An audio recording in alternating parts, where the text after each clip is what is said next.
Captain Sarah Martinez stepped out of the black sedan, her polished boots hitting the concrete with authority.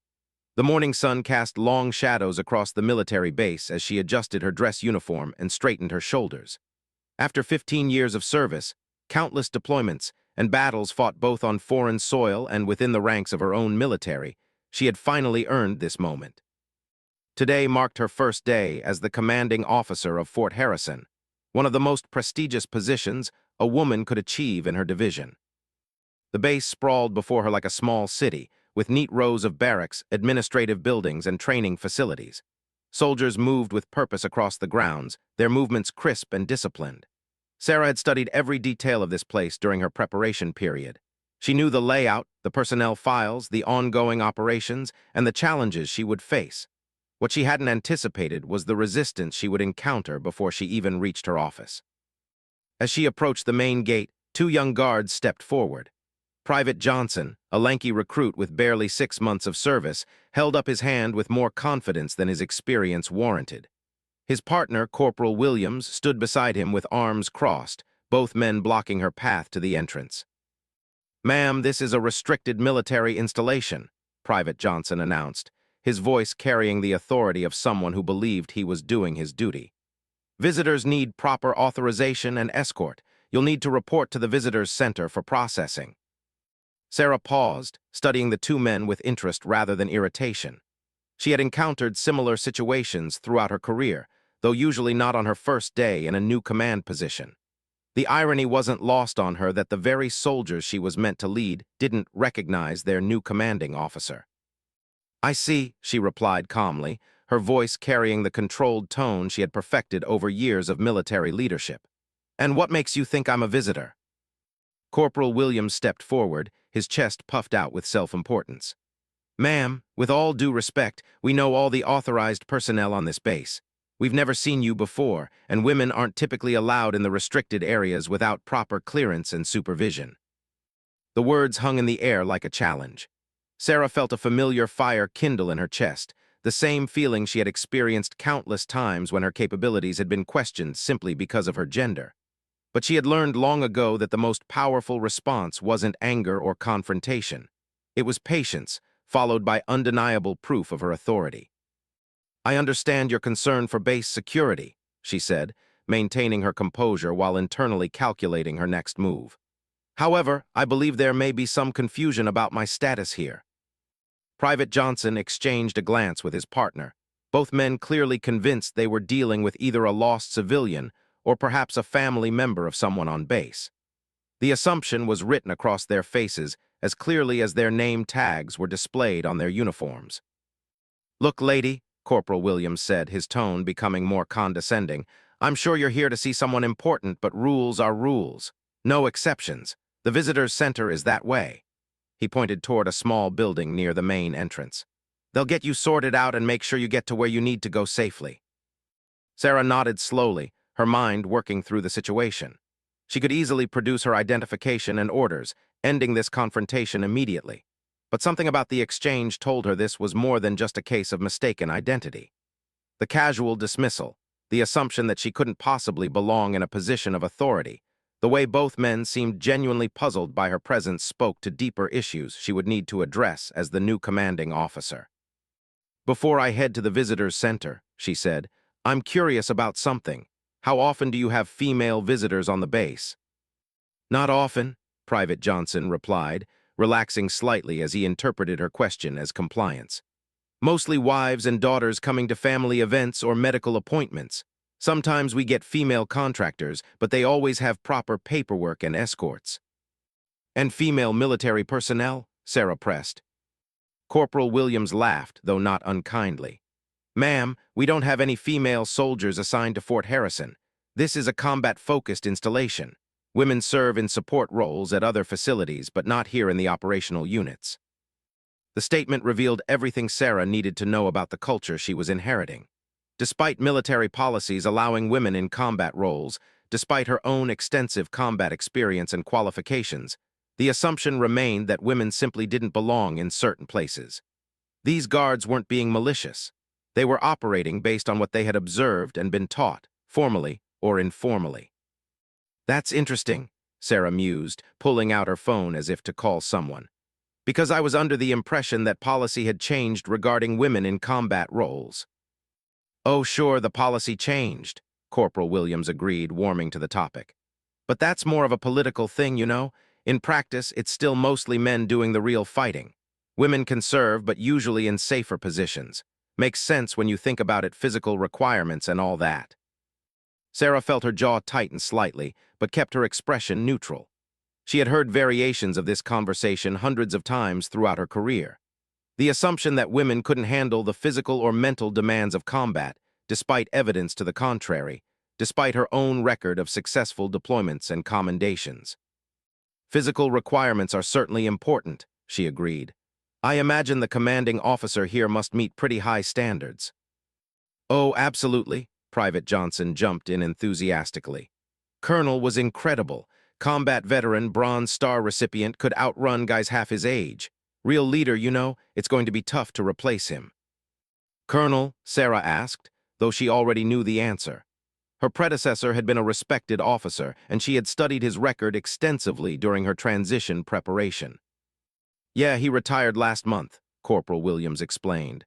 We're getting a new co today, actually. Should be arriving any minute. We heard he's cut from the same cloth as tough, experienced, no-nonsense kind of guy. The assumption that the new commanding officer would automatically be male hung unspoken in the air. Sarah realized that despite official notifications and personnel updates, word hadn't filtered down to the rank-and-file soldiers about the true nature of their new leadership. Any minute now, you said? Sarah asked, checking her watch theatrically. I wouldn't want to miss that.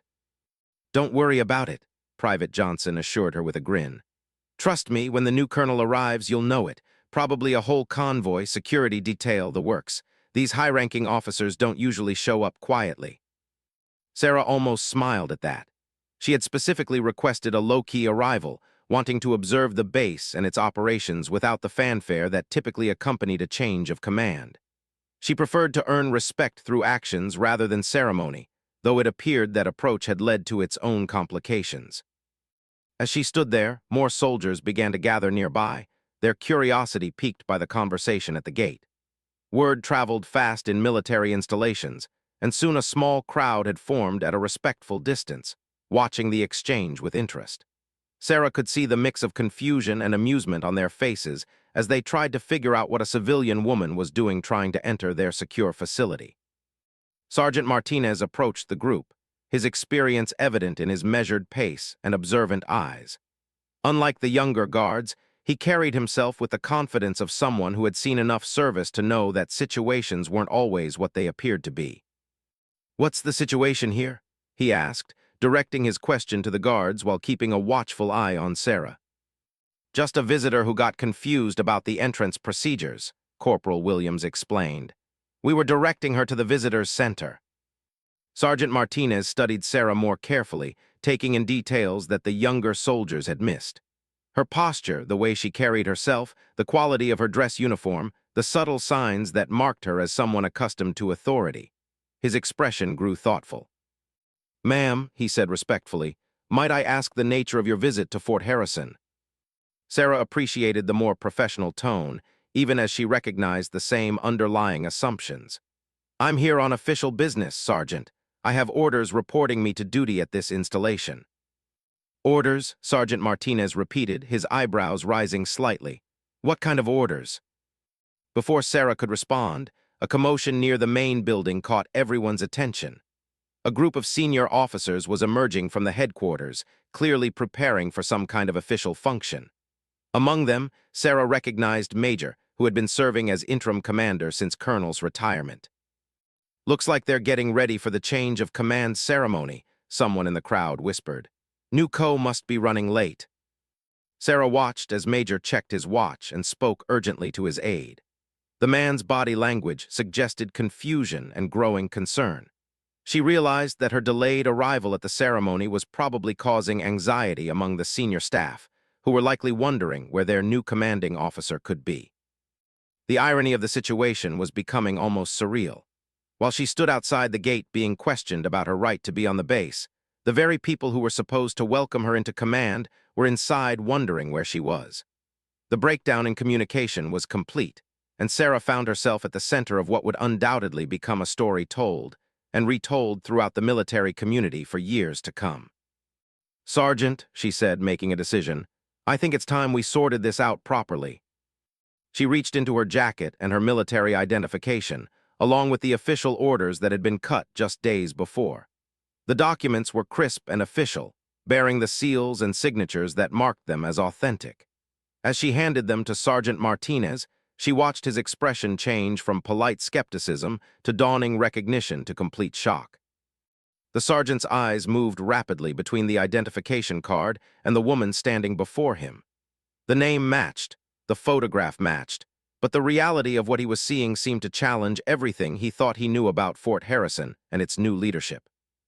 "Ma'am," he said, his voice barely above a whisper, "these orders indicate that you're..." "The new commanding officer," Sarah finished calmly. "Colonel Sarah Martinez reporting for duty as ordered." The silence that followed was absolute. Even the background noise of the base seemed to fade as the implications of her words settled over the group. Private Johnson's mouth fell open, while Corporal Williams turned pale. The gathered soldiers shifted uncomfortably, suddenly realizing they had just witnessed their comrades attempt to deny entry to their new commanding officer. Sergeant Martinez snapped to attention so quickly it was almost violent, his training overriding his shock. "Ma'am, I apologize for the confusion. We weren't informed."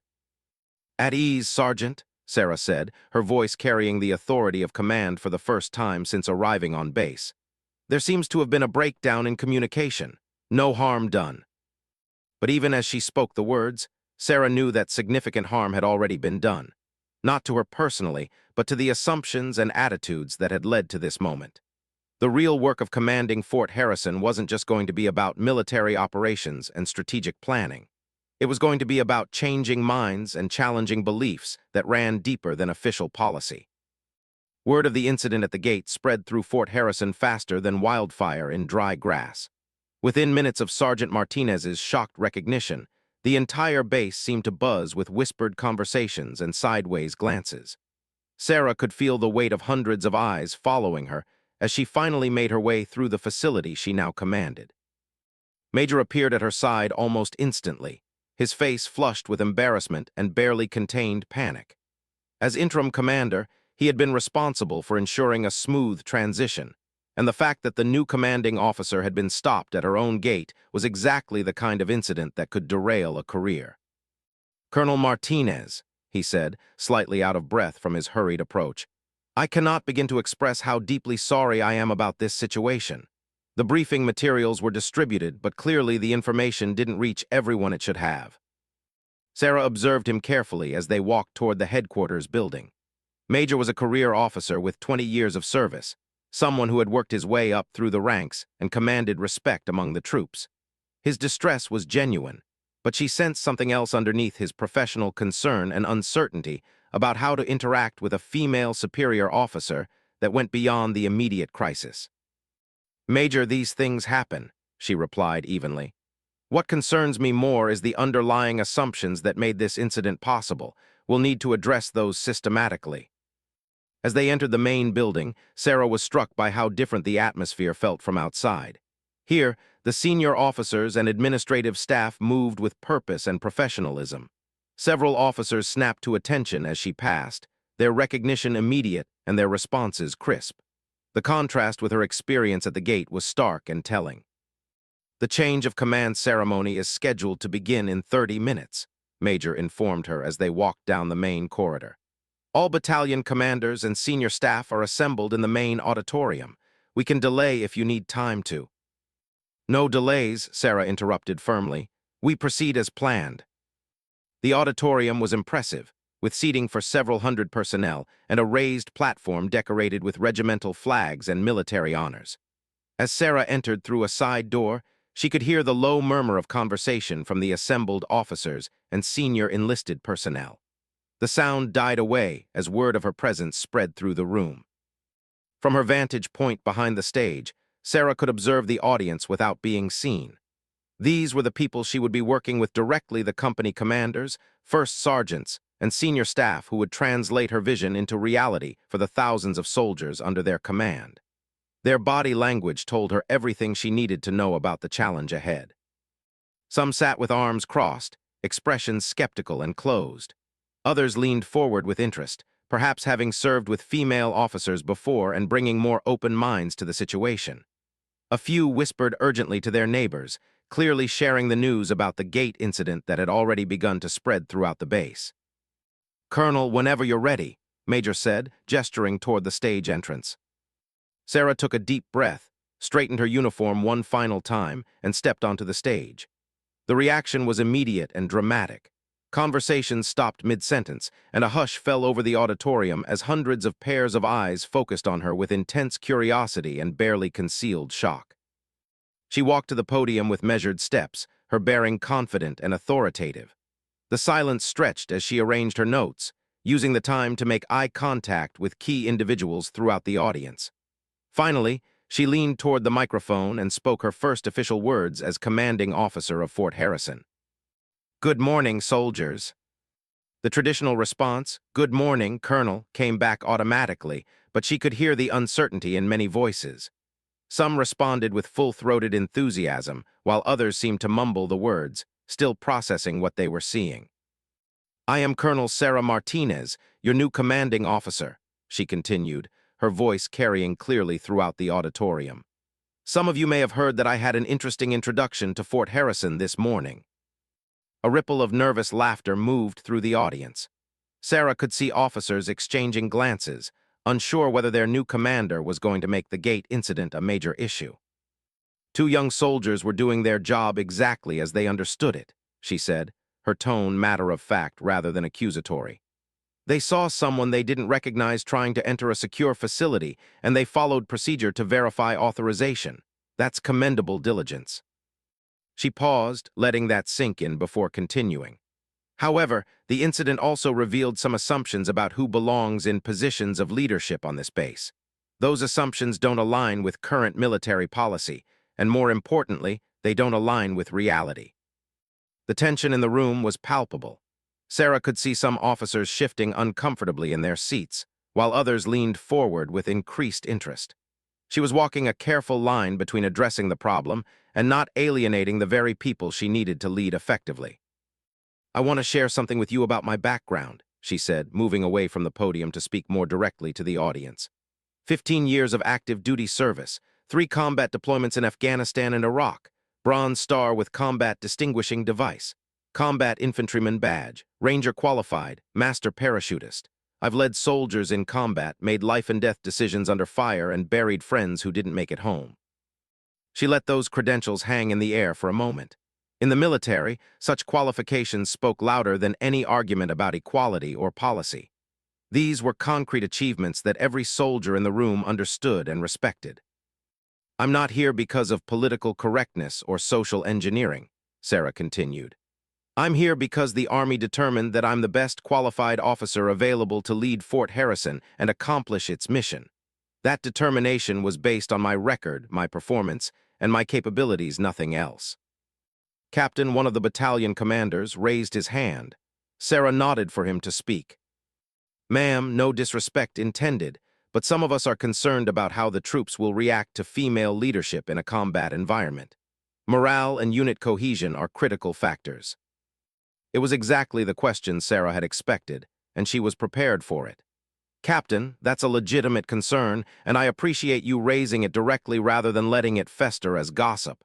Unit cohesion is indeed critical, and it's built on trust, respect, and shared commitment to mission accomplishment." She walked closer to his section of the auditorium, making the conversation more personal. "Trust and respect aren't determined by gender, they're earned through competence, fair treatment, and genuine concern for soldiers' welfare. If there are troops who can't serve effectively under female leadership, then we have a training and discipline problem that needs to be addressed." Another hand went up, this time from Master Sergeant Collins, a grizzled veteran with over 25 years of service. "Colonel, what about the physical standards? Some of the younger soldiers are asking questions." Sarah smiled grimly. This was another predictable concern, but one rooted in genuine practical considerations rather than pure prejudice. "Master Sergeant, I understand the concern. Physical fitness and capability are essential in our profession. I maintain the same fitness standards required of all officers in my position, and I expect every soldier on this base to meet their appropriate standards as well. She paused, then added, if anyone has questions about my physical capabilities, I invite them to join me for my morning PT sessions. I run at 5:30 every day, and I'm always looking for workout partners. The comment drew some chuckles from the audience, and Sarah could sense a slight shift in the atmosphere. She was addressing their concerns directly without being defensive, and offering concrete ways to demonstrate her capabilities rather than simply demanding acceptance. Lieutenant Colonel Harrison, the base operations officer, stood up. Ma'am, what changes should we expect in terms of base operations and command philosophy? That's the right question, Colonel Harrison, Sarah replied approvingly. My command philosophy is simple. Mission first, soldiers always. We're here to maintain readiness, train effectively, and be prepared to deploy anywhere in the world at a moment's notice. Nothing about those priorities changes because of my gender. She walked back toward the center of the stage, addressing the entire audience again. What will change is that we're going to examine every aspect of our operations to ensure we're maximizing the potential of every soldier regardless of their background. We're going to create an environment where performance matters more than assumptions, where capability trumps categories. The questions continued for another 20 minutes, covering everything from family housing policies to deployment schedules. Sarah answered each one directly and thoroughly, demonstrating her knowledge of base operations and her vision for the future. Gradually, she could see the skepticism in the audience beginning to soften, replaced by cautious interest and, in some cases, genuine enthusiasm. As the formal ceremony concluded, soldiers began to file out of the auditorium in small groups, their conversations animated and intense. Sarah knew that the real work was just beginning. Formal acceptance was one thing, but earning the day-to-day respect and confidence of her soldiers would take time and consistent performance. Major approached as the last of the audience departed. Colonel, that went better than I expected, considering the circumstances. The circumstances were actually helpful, Major, Sarah replied, surprising him. Better to address these issues head-on from the beginning than let them simmer underneath the surface. As she gathered her notes, Sarah reflected on the morning's events. The incident at the gate had been frustrating, but it had also provided valuable intelligence about the cultural challenges she faced. More importantly, it had given her an opportunity to establish her leadership style and expectations from the very first day. The real test would come in the weeks and months ahead, as she worked to transform Fort Harrison from a base that assumed women didn't belong in combat roles to one that judged all soldiers by their performance and potential. It wouldn't be easy, but Sarah had faced difficult challenges before.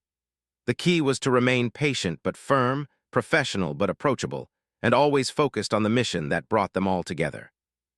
6 months after the gate incident that had introduced Colonel Sarah Martinez to Fort Harrison in the most unexpected way, the base had a transformation that surprised even the most optimistic observers. The changes hadn't happened overnight, nor had they been imposed through heavy-handed directives. Instead, they had emerged organically as Sarah demonstrated day after day that leadership effectiveness had nothing to do with gender and everything to do with competence, character, and commitment. The morning PT sessions that Sarah had mentioned during her first address had become legendary on the base. What started as a challenge to those who questioned her physical capabilities had evolved into some of the most popular fitness training on the installation. Every day at 5:30, anywhere from 20 to 50 soldiers would gather at the base gym to join their commanding officer for workouts that pushed everyone to their limits. Private Johnson, one of the guards who had initially refused her entry to the base, had become one of her most regular workout partners. The transformation in his attitude had been gradual but profound, beginning with curiosity and progressing to genuine respect as he witnessed Sarah's performance during everything from distance runs to combat conditioning exercises. I've never seen anyone push themselves like the Colonel does, he confided to Corporal Williams one morning as they cooled down after a particularly challenging session. She outran half the infantry guys yesterday, and she's got 15 years on most of them. Williams, who had also become a regular at the morning sessions, nodded in agreement. Remember what we said about physical standards that first day? Man, were we wrong about everything. The physical fitness demonstrations had been just the beginning. Over the following months, Sarah had systematically addressed every concern and assumption that had surfaced during her arrival. She hadn't done it through lectures or sensitivity training, but through consistent performance and gradual culture change that proved her points more effectively than any argument could have. When questions arose about women in combat roles, Sarah had arranged for several female veterans with combat experience to visit the base and share their stories. These weren't theoretical discussions about policy, but first-hand accounts from soldiers who had served in the same theaters and faced the same dangers as their male counterparts. The impact on the troops had been immediate and lasting. Master Sergeant Collins, who had initially questioned physical standards, had become one of Sarah's strongest advocates after working with her on a series of training exercises that pushed both of them to their limits. "The colonel doesn't ask anything of her soldiers that she won't do herself," he had told anyone who would listen. "That's real leadership." The changes extended far beyond attitudes about gender. Under Sarah's leadership, Fort Harrison had implemented new training programs that emphasized individual capability rather than traditional assumptions about roles and limitations. Soldiers were evaluated based on their actual performance rather than preconceived notions about what they should be able to accomplish. The base had also seen improvements in morale and retention that caught the attention of higher headquarters. Exit interviews revealed that soldiers felt more valued and respected under the new command structure, with many citing the fair and merit-based approach to assignments and promotions as key factors in their decision to remain in service. Captain, who had expressed concerns about unit cohesion during Sarah's first address, had become one of her most effective implementers of the new culture. His battalion had seen some of the most dramatic improvements in both performance metrics and soldier satisfaction scores. "I was wrong to assume that female leadership would harm unit cohesion," he admitted during a commander's meeting. "What I've learned is that competent leadership strengthens cohesion, regardless of who provides it. The soldiers respond to results, not demographics." The transformation hadn't been without challenges. Some soldiers and officers had requested transfers rather than adapt to the changing environment, while others had required additional coaching and mentoring to adjust their perspectives. Sarah had handled each situation with patience but firmness, making it clear that discrimination and bias had no place at Fort Harrison while providing opportunities for genuine learning and growth. The most significant test of the new culture had come during a major training exercise that simulated deployment conditions. For 2 weeks, the entire base had operated under combat scenarios that tested every aspect of their readiness and effectiveness. Sarah had participated fully in the exercise, leading from the front and demonstrating the same courage and tactical competence she had shown during her actual combat deployments. The exercise had been observed by senior officers from other installations, many of whom had come with their own preconceptions about female leadership in combat environments. By the end of the 2 weeks, those preconceptions had been thoroughly challenged by what they witnessed at Fort Harrison. General, the division commander, had been particularly impressed by the base's performance during the exercise. "Colonel Martinez has created something special here," he had told his staff. "This isn't about political correctness or social experimentation. This is about maximizing the potential of every soldier and creating a culture of excellence that transcends traditional limitations." The general's endorsement had carried significant weight throughout the military community, helping to validate the changes at Fort Harrison and encouraging similar approaches at other installations. Sarah had begun receiving requests to speak at military conferences and leadership seminars, sharing her experiences and insights with officers from across the services. But perhaps the most meaningful validation had come from an unexpected source. Colonel, Sarah's predecessor, had visited the base 6 months after her arrival to see how his former command was progressing. His reaction had been overwhelmingly positive, both in terms of the operational improvements he observed and the culture change he witnessed. "I built a good base," he had told Sarah during a private meeting. "But you've made it better. The soldiers are more motivated, the training is more effective, and the whole atmosphere feels more professional and focused. You've proven that good leadership transcends any artificial categories we might try to impose." The conversation had taken place in Sarah's office, the same space where Colonel had commanded for 3 years. The walls still displayed many of the same awards and unit histories, but Sarah had added her own touches: photographs from her deployments, commendations from soldiers she had led, and a simple plaque that read, "Performance matters most." "The thing that impresses me most," Colonel had continued, "is how you've changed minds without being confrontational about it. You've let your actions do the talking, and the results speak for themselves." As Sarah reflected on the past 6 months, she realized that the gate incident that had seemed so problematic at the time had actually provided the perfect foundation for everything that followed. It had forced important conversations into the open, allowed her to address concerns directly, and created opportunities to demonstrate her capabilities from day one. The two guards who had initially refused her entry had become symbols of the broader transformation at Fort Harrison. Their journey from skepticism to acceptance to advocacy represented the experience of many soldiers on the base who had discovered that their assumptions about leadership and capability were far more limited than reality required. Private Johnson had recently been promoted to corporal, a recognition of both his improved performance and his growth as a leader. During the promotion ceremony, he had specifically thanked Colonel Martinez for teaching him to judge people by what they do, not by what I think they should be able to do. Corporal Williams had applied for and been accepted into an officer candidate program, citing Sarah's example as inspiration for his own leadership aspirations. "If the colonel can break through barriers and prove herself through performance," he had written in his application essay, "then maybe I can do the same." The base newspaper had recently published a feature article about the transformation at Fort Harrison, highlighting the improved training scores, enhanced readiness ratings, and positive morale indicators that had emerged under Sarah's leadership. The article had been picked up by military publications nationwide, making Fort Harrison a model for effective leadership and culture change. But for Sarah, the most satisfying measure of success wasn't found in newspaper articles or official metrics. It was visible in the daily interactions between soldiers who now focused on capability rather than categories, in the confident bearing of troops who felt valued for their contributions, and in the genuine esprit corps that had developed throughout the installation. Standing at her office window one evening, watching soldiers from different backgrounds and specialties working together on training exercises, Sarah felt a deep sense of accomplishment. The woman who had been told she didn't belong at Fort Harrison had transformed it into a place where belonging was determined by commitment and competence rather than assumptions and prejudices. The gate incident that had started her tenure with such controversy had become a teaching story shared throughout the military community.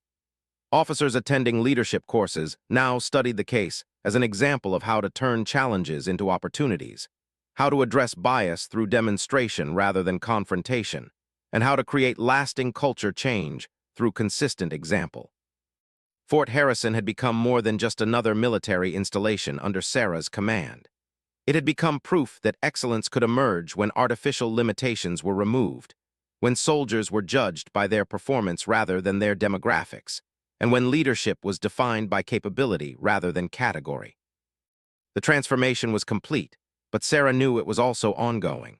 Each new soldier who arrived at Fort Harrison would experience a culture that valued their potential rather than limiting their possibilities. Each young officer would learn leadership principles based on effectiveness rather than tradition. And each day would bring new opportunities to prove that the best military units were those that maximized the talents of all their members. As she prepared to leave her office for the day, Sarah picked up the framed photo from her first day at Fort Harrison, a picture of herself, standing with the same guards who had initially questioned her presence. They were all smiling in the photo, taken months later during a base celebration, their faces reflecting the mutual respect and professional bond that had developed between them. It was a reminder that transformation was possible, that minds could be changed, and that the right kind of leadership could overcome even the most entrenched assumptions. The woman who had been told, "You're not allowed in," had not only gained entry, but had opened doors for countless others who would follow in her footsteps.